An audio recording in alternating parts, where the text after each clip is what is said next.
नमस्कार, news blast देख रहे हैं आप और आपके साथ हूं मैं जयंती मिश्रा। खबरों की शुरुआत करते हैं। सबसे पहले बात करते हैं मुख्यमंत्री अशोक गहलोत की। अपने मंत्री शांति धारीवाल के मुरीद आज मुख्यमंत्री अशोक गहलोत नजर आए।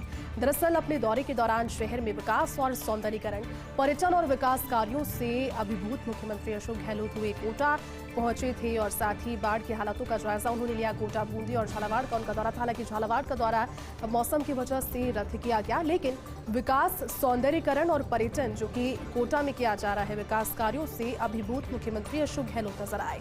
कहा, एक से दूसरा नया चौराहा बन रहा है कोटा में, तो धारीवाल जी ने तय कर लिया है कि अपनी कलम से बदल रहे हैं कोटा का नक्शा। ये बात उन्होंने मीडिया से मुखातिब होते हुए कही। मुख्यमंत्री के पास उस दौरान यूडीएच मंत्री बैठे हुए थे कि उनके चेहरे पर इस दौरान एक विनम्र मुस्कान नजर आई। गहलोत से पत्रकारों ने पूछा था चंबल रिवर फ्रंट से बाढ़ बचाव का सवाल, और इस बचाव के सवाल में उन्होंने जवाब देते हुए कहा कि इस तरह के रिवर फ्रंट्स लगातार बन रहे हैं क्योंकि इसके लिए कोशिश कर रहे हैं यूडीएच मंत्री शांति धारीवाल, और उनकी कलम से जितने भी फैसले हो रहे हैं, जितने भी रिवर फ्रंट्स बन रहे हैं, उसने कोटा की सूरत को और सीरत को बदलने का जिम्मा इस तरीके से उठाया है कि लगातार अब उसमें नए नवाचार कोटा शहर के लिए यूडीएच मंत्री शांति धारीवाल खुद कर रहे हैं। मुख्यमंत्री अशोक गहलोत ने एक बार फिर से बताई ईआरसीपी प्रोजेक्ट की जरूरत। हाड़ौती दौरे के दौरान सीएम गहलोत ने फॉर्स इंडिया से बात की। कहा, ईआरसीपी से 13 जिलों की जनता लाभान्वित होगी। ईआरसीपी को लेकर बीजेपी राजनीति कर रही है। उन्होंने कहा कि 13 जिलों की जनता जिससे लाभान्वित होने वाली है उसे राष्ट्रीय परियोजना का दर्जा देना चाहिए, लेकिन भारतीय जनता पार्टी इसे लेकर भी राजनीति कर रही है।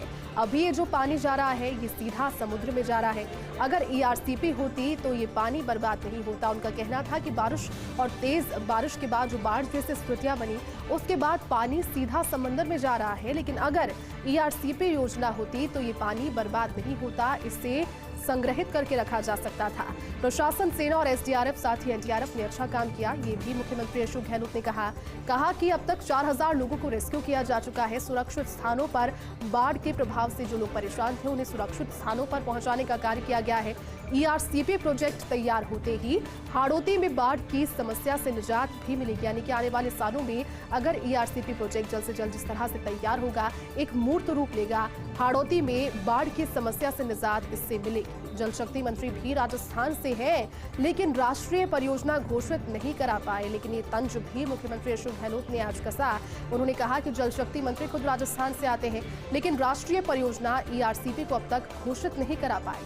क्षेत्रों में सिंचाई और पानी के लिए पीने का पानी मिलेगा, और मध्य प्रदेश सरकार भी एनओसी को लेकर ईआरसीपी को अटका रही है। और ये तमाम बातें आज उन्होंने फॉर्स इंडिया से खास बातचीत के दौरान कही। उन्होंने कहा कि प्रदेश को ईआरसीपी प्रोजेक्ट की जरूरत है, और ये ईआरसीपी के आने के बाद में 13 जिलों के जो जल संकट है वो खत्म होगा। तो वहीं ईआरसीपी के बहाने मुख्यमंत्री गहलोत ने रिफाइनरी को भी याद किया। कहा, आज जिस तरह ईआरसीपी की राह में केंद्र सरकार रोडें अटका रही है, उसी तरह रिफाइनरी को भी अटकाया था। 40 से बढ़कर 70,000 करोड़ हो गया था रिफाइनरी का बजट। ये चीज आज उन्होंने ईआरसीपी के मुद्दे पर जब बात की, उस दौरान उन्होंने रिफाइनरी को याद करते हुए कहा कि 40 से बढ़कर 70,000 करोड़ उसका बजट हो गया जो रिफाइनरी थी।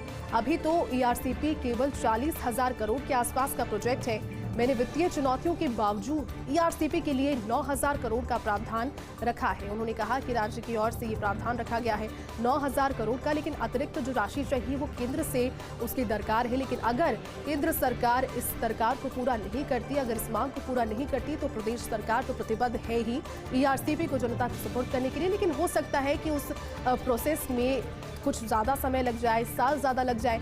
साथ ही उन्होंने ये भी कहा कि केंद्र के अधिकारियों का ये दुस्साहस कि हमें लिख रहे हैं बंद कर दो ईआरसीपी, ये तमाम बातें आज उन्होंने कही। उन्होंने कहा कि केंद्र अभी भी ये दुस्साहस कर रहा है, अधिकारी अभी भी ये लिख रहे हैं कि ईआरसीपी बंद कर दीजिए, जबकि ईआरसीपी ना सिर्फ प्रदेश के लिए बल्कि वो सभी जगह जहां पर जल संकट पनपता है, बारिश नहीं होने के चलते या फिर अतिवृष्टि होने के चलते बाढ़ के हालात बनते हैं, उनके लिए बेहद महत्वपूर्ण भी योजना। प्रदेश में भारी बारिश से बिगड़ने लगे हैं हालात। हाड़ौती अंचल के इलाकों में बाढ़ के हालात बन गए और आज तस्वीरें भी लगातार आपको दिखाई, बाढ़ जैसी स्थितियां वहां पर नजर आ रही है। भारी बारिश के चलते प्रदेश के सैकड़ों स्कूल्स बंद किए गए हैं। दरअसल स्कूलों में पानी भर आया है और पानी भरने से छात्रों की पढ़ाई लिखाई ऐसे में संभव नहीं है। कोटा और उदयपुर संभागों में ऐसे 500 से ज्यादा स्कूल हैं जहां पर झालरापाटन का भी एक हाई स्कूल पूरी तरह से जलमग्न है। काली सिंध नदी में बाढ़ है और उसके किनारे सभी स्कूलों की छुट्टी की गई है, क्योंकि लगातार प्रशासन की यही कोशिश है कि किनारे से लगते हुए जितने भी गांव हैं, जितनी भी ठाणियां हैं, वहां के लोगों को सुरक्षित स्थानों पर पहुंचाया जा सके, वहां के मवेशियों के चक्कर में लोग वहां पर ना रुके और मवेशियों को भी सुरक्षित स्थानों पर पहुंचाया जाना प्रशासन की एक जिम्मेदारी, जिसको लेकर कार्य भी किया जा रहा है। स्कूलों की यहाँ पर बात कर रहे हैं, बच्चों का स्कूल इस समय बंद है क्योंकि जलमग्न कई स्कूल हो गए हैं। करीब 2 हफ्ते तक स्कूल शुरू नहीं होने की संभावना, यानी कि पानी जब तक छटेगा उसके बाद व्यवस्थाएं फिर से बहाल होगी। उस पूरे प्रोसेस में लगभग 2 हफ्ते का समय लग सकता है, ये जानकारी आ रही है। मुख्यमंत्री अशोक गहलोत ने इसी बीच आज बाढ़ प्रभावित इलाकों का हवाई सर्वेक्षण किया।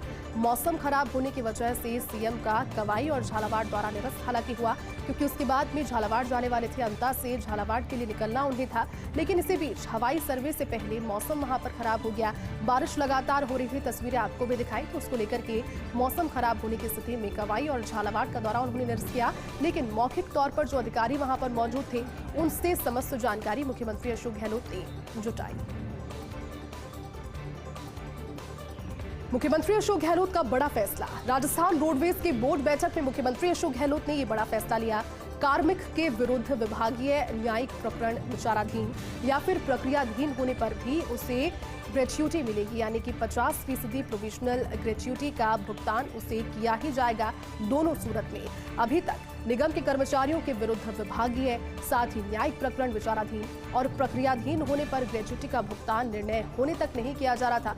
लेकिन अगर अब ये प्रक्रियाधीन है या फिर विचाराधीन है तो भी ये बड़ी पहल है, इस पर भुगतान होगा और ये निर्णय अब करने की स्थिति नहीं रहेगी, क्योंकि पहले से ही जो असमंजस था वो क्लियर हो गया है। ये बड़ा फैसला मुख्यमंत्री अशोक गहलोत ने लिया।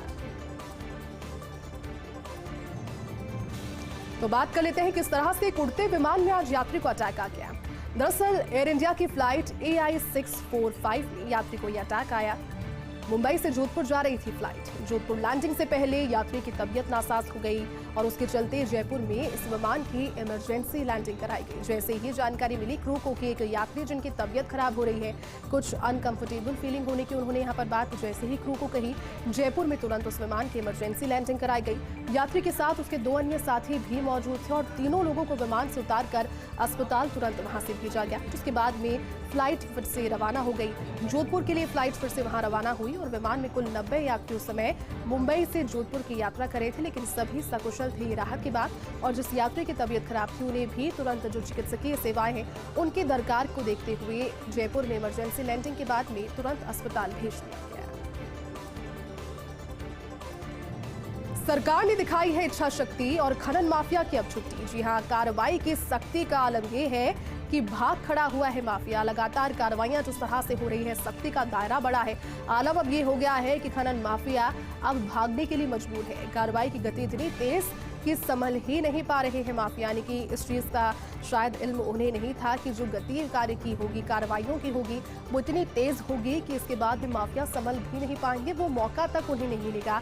रोजाना की अगर बात करें तो औसतन अवैध खनन के कई मामले दर्ज किए जा रहे हैं। 5 से 6 मामले रोजाना दर्ज किए जा रहे हैं और ये जानकारी आपको बता दें 5.70 प्रकरण रोजाना इसमें दर्ज किए जा रहे हैं। रोजाना औसतन अवैध मामले निर्गमन के 31.17 मामले दर्ज किए जा रहे हैं, लेकिन रोजाना औसतन अवैध भंडारण की अगर बात करें तो 2 मामले इस पर दर्ज रोजाना किए जा रहे हैं। रोजाना औसतन खनन माफिया के खिलाफ बनाए जा रहे हैं 39 मामले, यानी कि रोजाना 14 से ज्यादा FIR और 8 से ज्यादा गिरफ्तारियां। एक रैपिड एक्शन यहां पर जिस तरह से शुरू हुआ है, अब खनन माफिया उल्टे पैर भागने की उस नौबत पर खड़े हैं, क्योंकि रोजाना औसतन 37 से ज्यादा मशीन और वाहन भी जब्त किए जा रहे हैं, यानी कि जो औजार, जो कि हथियार अपने बना के रखे हैं इन्होंने, जो वाहन है, इनके जो मशीनें हैं जिससे ये लोगों को रौंदते हुए आगे निकल जाते हैं जब पुलिस इनका पीछा करती है, या फिर वो मशीनें जो कि पहाड़ों को खोखला कर रही है, अवैध खनन के चलते माइंस को खोखला कर रही है, वो तमाम औजार और इनके हथियार भी जब्त किए जा रहे हैं। रोजाना औसतन 1113 टन खनीज जब्त, तो 18 लाख दैनिक जुर्माना भी वसूली, यानी कि खनीज तो जब्त किया जा रहा है लेकिन साथ ही साथ इन पर अर्थदंड भी लगाया जा रहा है। 18 लाख दैनिक जुर्माना इनसे वसूल किया जा रहा है। कि अब कहा जा सकता है कि जो रैपिड एक्शन शुरू हुआ है कार्रवाई का खनन माफियाओं के खिलाफ, वो इतना बदस्तूर जारी है कि अब नौबत क्या आ गई है कि प्रदेश में वो दिन दूर नहीं जब आशा यही करते हैं कि अवैध खनन पूरी तरह से खत्म हो जाएगा। आबकारी विभाग के 45 निरीक्षकों के तबादले। जयपुर शहर में 2 नए निरीक्षकों की एंट्री हुई है। अरुण अग्रवाल को धौलपुर से लाया गया है जयपुर शहर दक्षिण, तो इसके अलावा प्रदीप कुमार को पुंगल बीकानेर से लाया गया है। सांगानेर जयपुर शहर से प्रियंका खेड़ा को जयपुर और शहर दक्षिण पूर्व की जिम्मेदारी सौंपी गई है। 2 निरीक्षकों को अतिरिक्त आबकारी आयुक्त जयपुर कार्यालय में लगाया गया। अंकिता माथुर और भानुप्रिया शर्मा को लगाया गया है, यानी कि ये 45 निरीक्षक जिनके तबादले आबकारी विभाग में हाल ही में।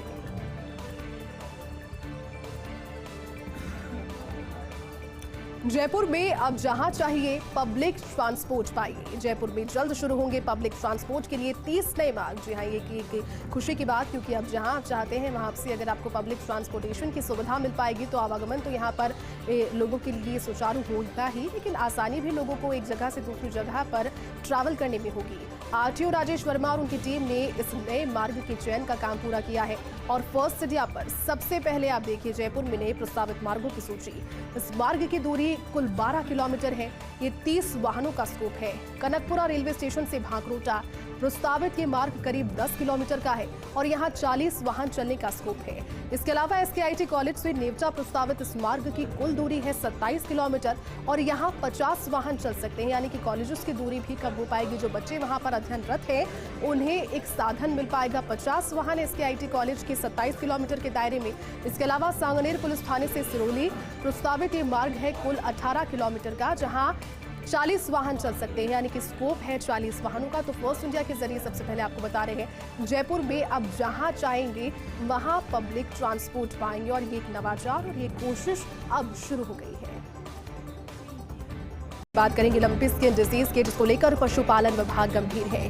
23 पशु चिकित्सकों को लंपी स्किन प्रकोप वाले जिलों में लगाया गया है। दौसा, झुंझुनू, भरतपुर, बूंदी, इसके अलावा 12 धौलपुर और कोटा से इन्हें लगाया गया है। श्रीगंगानगर में 5 पशु चिकित्सक, पाली में 4 पशु चिकित्सक, इसके अलावा जालौर में 6 पशु चिकित्सक, बीकानेर में 4 पशु चिकित्सक, बाड़मेर में 2 और जोधपुर में भी 2 लगाए गए हैं चिकित्सक। इसके अलावा 15 दिन के लिए अस्थायी रूप से इन्हें पदस्थापित किया गया है। पशुपालन सचिव पीसी किशन ने इस संबंध में आदेश जारी किए। भारी बरसात के बाद अब प्रदेश पर छाया है बीमारियों का संकट। राजधानी जयपुर समेत प्रदेश भर में मरीज बढ़ रहे हैं। अस्पतालों में एकाएक बढ़े हैं सर्दी, खांसी, जुकाम और बुखार के मरीज। एसएमएस अस्पताल की अगर बात करें तो मेडिसिन आउटडोर में मरीजों की काफी भीड़ इन दिनों नजर आ रही है। डेंगू, मलेरिया, चिकनगुनिया और स्वाइन फ्लू के भी मामले सामने आ रहे हैं। हालांकि बीमारियों की रोकथाम के लिए चिकित्सा विभाग अलर्ट तो है, लेकिन बीमारियां लगातार बढ़ी हैं, क्योंकि तेज बारिश के बाद अब मच्छर जनित बीमारियां भी लोगों को सताने लगी हैं। लोगों को जागरूक करने के लिए विशेष अभियान चलाए जा रहे हैं। लगातार ये अपील की जा रही है कि बारिश का पानी जो भरा हुआ आपके घरों पर है उसे खाली कर दे, अपने आसपास मच्छरों को ना पनपने दे। और ये तमाम सारी बातें जो कि इस अभियान के दौरान की जा रही है। मावठे में मगरमच्छ दिखने से मचा हड़कंप। हालांकि बीते लंबे समय से 3 मगरमच्छ वहां पर नजर आ ही रहे थे, लेकिन आज टूरिस्ट को मगरमच्छ दिखने के बाद ये वीडियो तेजी से वायरल हुआ। वीडियो वायरल होने के बाद आमेर महल अधीक्षक ने एक पत्र लिखा। वन विभाग और नागरिक सुरक्षा विभाग को ये पत्र लिखा गया। मावठे से मगरमच्छों को निकालने के लिए पत्र लिखा। पर्यटक और लाइफ गार्ड को भी इससे नुकसान हो सकता है, क्योंकि पर्यटक वहां पर पहुंचते हैं, जो लोग वहां पर जाते हैं वो उसमें डुबकी लगाते हैं, छलांग लगाते हैं, उसमें अटखेलियां करते हैं, लेकिन लाइफ गार्ड जो वहां पर मौजूद रहते हैं उन्हें भी इन मगरमच्छों के होने से खतरा हो सकता है, क्योंकि 3 मगरमच्छ वहां पर, ऐसी जानकारी है। बीते साल भी मावठे से एक मगरमच्छ को सागर में शिफ्ट किया गया था। वन विभाग को हालांकि वायरल वीडियो की जानकारी अब तक नहीं है, लेकिन जब वीडियो सौंप दिया गया है और पत्र लिख दिया गया है, आशा यही करते हैं कि इस पर जल्द से जल्द संज्ञान लिया जाएगा।